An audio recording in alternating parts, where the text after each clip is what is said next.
কক্সবাজারে দীর্ঘদিনেও গড়ে ওঠেনি বর্জ্য ব্যবস্থাপনা। ফলে বছরের পর বছর শহরের সব বর্জ্য ফেলা হচ্ছে বাঁকখালী নদীর তীরে। এতে বিষিয়ে উঠেছে স্থানীয়দের জীবন।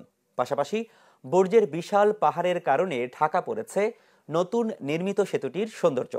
জানাচ্ছেন নাজিম নিহাত, ছবি তুলেছেন সাদেক হোসেন খোকা।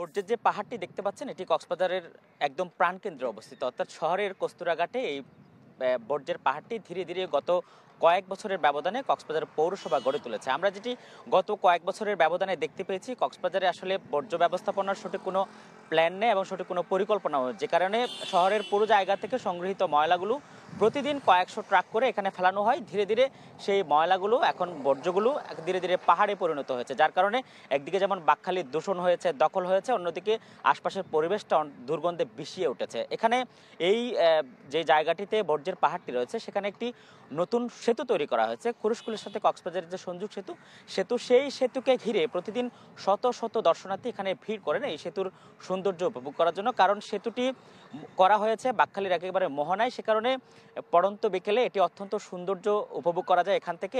একদিকে যেমন মৎস্য অবতরণ কেন্দ্রের সৌন্দর্য দেখা যায়, অন্যদিকে সারি সারি দাঁড় করানো মাছ ধরার ট্রলারের সৌন্দর্যগুলো উপভোগ করা যায়। আমি আসছি এখানে একটু সুন্দরভাবে বসার জন্য, বসে একটু টাইম স্পেন্ড করব, কিন্তু এই দিক দিয়ে যে আসার সময় যে দুর্গন্ধটা যে বের হয়, ওই দুর্গন্ধটার কারণে এই ব্রিজ আর বসতে ইচ্ছে করে না।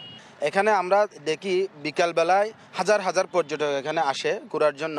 এই বর্জ্যগুলোর কারণে অনেক পর্যটক এখান থেকে বিমুখ হয়ে অন্যদিকে চলে যাচ্ছে। কক্সবাজার একটা আন্তর্জাতিক মানের শহরে, মানে আমি আন্তর্জাতিক মান বলছি যে জিওলজিক্যালি যে আন্তর্জাতিক কক্সবাজার, সেই শহরে এই ধরনের বর্জ্য যদি দেখা যায়, তাহলে মানুষ আসলে মনে করবে আমাদের মাথার ভিতরেও এই ধরনের বর্জ্যগুলো আছে। বাঁকখালী নদীটি ভরাট হয়ে যাওয়ার অন্যতম কারণ হচ্ছে পৌরসভার ময়লার স্তূপগুলো দেখলে বোঝা যায়, এবং সেগুলোই মূলত বাঁকখালী নদী ভরাটের অন্যতম কারণ।